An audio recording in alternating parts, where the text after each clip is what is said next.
কিন্তু জন্মাদ্যস্য যত ব্রহ্মসূত্রেরই ভাষ্য শঙ্করাচার্যকে স্বীকার করতে হয়েছে, যার মধ্যে যখন টিকা করছেন বলতে হয়েছে তাকে যে হ্যাঁ তার থেকে জন্ম মরণাদি যার থেকে হয়। পরে অনেক বুঝিয়েছেন যে না না এরকম নয়, ব্রহ্মের সঙ্গে এটা একটু আলাদা, কিন্তু কারণ হিসেবে ব্রহ্মই থেকে যান।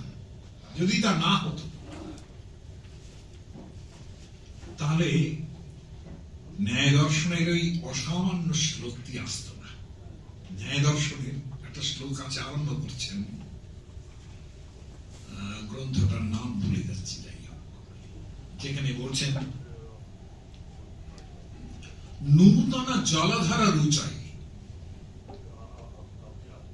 গোপবধূটি দুকুল চৌড়ায় তস্मै নমঃ কৃষ্ণায় সংসার মহীরুহস্য বীজায়। প্রথমে একদম কৃষ্ণের লীলা বলে নিলেন, যে গোপবধূটি দুকুল চৌড়ায় একটা লীলার কথা বলে দিলেন, যে যিনি দস্তহরণ করেছেন। তার সঙ্গে আবার এটাও বললেন তার রূপ দিলেন, নূতন জলধারা রুচাই, নবীন মেঘের মতো যার। তারপরেই এই শঙ্করাচার্যের মতো একটা কথায় চলে, তস্मै নমঃ কৃষ্ণায় সংসার মহীরুহস্য বীজায়। তার মানে বীজ এবং অঙ্কুরের যে ন্যায় আছে, অর্থাৎ বীজ থাকলে তার থেকে অঙ্কুর হয়। একটা কার্য যে হবে তার একটা কারণ থাকতেই হবে, তাই যদি হয় তাহলে ব্রহ্ম সেখানে কারণ হয়ে ওঠেন। হ্যাঁ, ব্রহ্ম কিভাবে জগৎ সৃষ্টি করেছেন, তার কোন ব্রহ্মের কোন প্রয়োজন সৃষ্টি ছিল না, প্রয়োজন ছিল না যে আমার জগৎ সৃষ্টি করি। কিন্তু পরম ব্রহ্ম তার কোন রকম নির্বিকার বিকার এসব কিছু নেই। তার মানে অদ্ভুত একটা, আমরা তো কল্পনা করতে পারি, অকল্পনীয়, অনির্বচনীয়। কিন্তু আমাদের শাস্ত্রকারেরা তাকে এইভাবে থাকতে দেননি, কেননা উপনিষদ সেখানে বড় বাধা দেবে। শঙ্করাচার্যের যত কথা তো সব উপনিষদ থেকে, উপনিষদ থেকেই তিনি ব্রহ্ম স্থাপন করবেন। কিন্তু যে বৃহদারণ্যক উপনিষদ সেখানে বলবে যে এসো আত্মা সর্বগন্ধ সর্বরস, এটাও তো বলবে। কাজে ব্রহ্মের এই যে একটা অন্যরকম চেহারা দেখা যাচ্ছে, তার মানে কি দাঁড়ায় যে শঙ্করাচার্য যেটা বলেছেন যে তৎ ন, যেটা আমরা এখনো বলে থাকি তন্ন তন্ন করে খোঁজা, এটা নয়, এটা ব্রহ্ম নয়, এটা ব্রহ্ম নয়, তাহলে কি? তাহলে তিনি সব আসেন। কোনটাই যদি তিনি না হন তাহলে সবই তিনি, এটা তো উল্টো ভাবে এটাই আসবে। আমরা সেই সবই তিনিটা ধরেছি। যারা ঈশ্বরকে সাকার ভাবেন কিংবা পরম ব্রহ্মকে সাকার ভাবেন, এই বিষয়ে এই কিছুক্ষণ পরেই ভাগবত পুরাণ সে বিষয়ে তার নির্দিষ্ট সূচনা দেবে। কিন্তু আমি বলছি জন্মাদ্যস্য যতঃ, এই যে শ্লোকটা, এই যে সূত্রটা, ব্রহ্মসূত্রটা ব্যবহার করলেন, সেখানে এইটা প্রমাণ করে দিলেন যে এর মধ্যেও কিছু এটা ওটা করার একটা ব্যাপার থেকে যাচ্ছে। কেন? ঈশ্বর খেলার ছলে জগৎ সৃষ্টি করে। এই কিরকম খেলা? বলে খেলার মধ্যে কিন্তু অ্যাটাচমেন্ট থাকে না। কিরকম খেলা? এ তো মানে ওয়ার্ল্ড কাপ খেলতে যাচ্ছে না রোনাল্ডো, তাই না? ঈশ্বর তার থেকে অনেক বড় ব্যাপার। তিনি যদি খেলেন সেই খেলাটা, যেটা খানিকটা পতঞ্জলি, যখন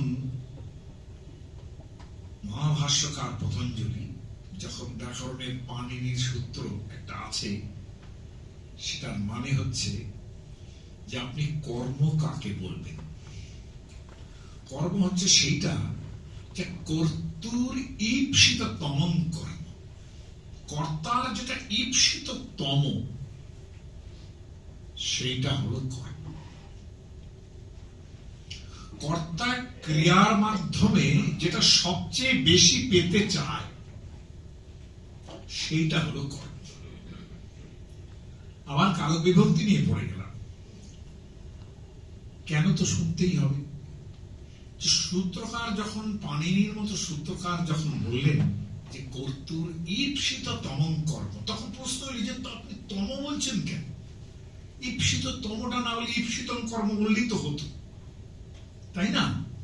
আপনার যেটা সবচেয়ে ক্রিয়ার দ্বারা পেতে ইচ্ছে করছে, অহং গৃহং গচ্ছামি, তাহলে যাওয়া ক্রিয়াটার মাধ্যমে আমি বাড়িটা চাইছি, তাই না? ওইটা আমার ঈপ্সিত। অন্ন ভুংতে, আমি ভাত খাচ্ছি, তারপরে অন্ন আমার ঈপ্সিত তম, তাই না? বলে ঈপ্সিত বলেই হতো, বলে হতো না। সমস্যা কোথায় হয়ে যাচ্ছে? ধরা যাক একটা জায়গায় অনেক অনেক কলাই কিংবা ধান মেলে দিয়েছি, কিন্তু সেরকম সুরক্ষা নেই বলে গরু খেতে এসেছে। তো গরু ধান খাচ্ছে, তাহলে গরুর ঈপ্সিততম কি?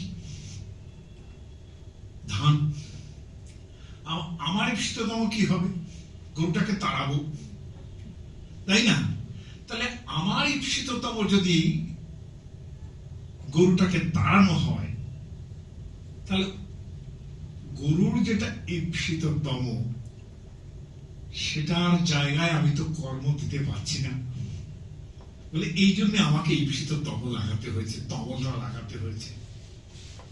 জবেভ্য গাং বারয়তি, জব মেলা রয়েছে, গরু এসছে, আমার ঈপ্সিততম বারয়তি, বারণ করা, কাকে বারণ করছে? গরুকে বারণ করছে, তাই না?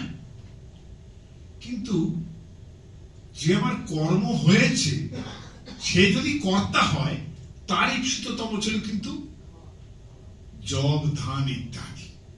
কাজে তাকে আমার ওই জায়গাতেও যাতে আমার আবার একটা কর্ম না হয়, তার জন্য ওটাকে আমার পঞ্চমী করে দিতে হচ্ছে। অর্থাৎ জব থেকে, ধান থেকে আমি গরুকে দূরীভূত করছি।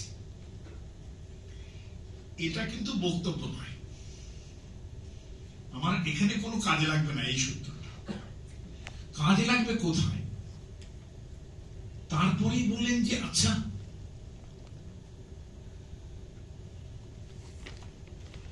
অনীপ্সিত যেটা, সেটাতেও তো কর্ম হবে।